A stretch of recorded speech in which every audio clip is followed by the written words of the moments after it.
And Ian, I have a specific question for you about China's neighbours, some of its neighbours or near neighbours, in terms of this idea that to avoid some of the tariffs, and let's not forget the tariffs go back to President Trump's first term and indeed were increased by President Biden, some tariffs, but that to avoid some of the impact of that Chinese companies have been funneling their goods through places such as Vietnam, Malaysia and Thailand.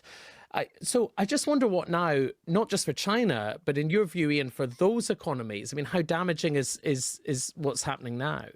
I think this will have been one of the more profound shocks to China in these tariffs because there have been a number of preparations going on. I mean, China's been looking at ways ways of dealing with potential tariffs for some time to try and make the economy more resistant. And one key element of that was outward investment to reduce reliance on the American market. And I think the proportion of exports going to America have fallen from almost 20% to just under 15% of China's total exports. They've invested quite massively in Southeast Asia. And Vietnam is a very interesting case in point. I visited there when I was writing the most recent book.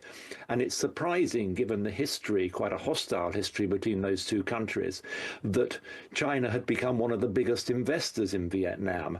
People depict Vietnam as being sort of an alternative for China, China plus one, where companies diversifying their supply chain. So why would China do that? Why would Chinese companies do that?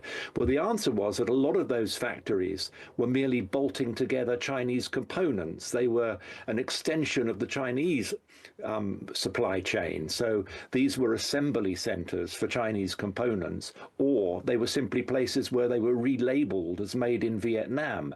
And this was going on a massive scale. Transshipment, you could call it, through Vietnam. The same thing has happened to a slightly lesser extent in Malaysia and Thailand. And this has meant that in trying to, if your policy in Washington is to try and put tariffs on Chinese goods, you're engaged in a giant game of whack-a-mole, because where are they going to pop up next? And this has been going on an enormous scale.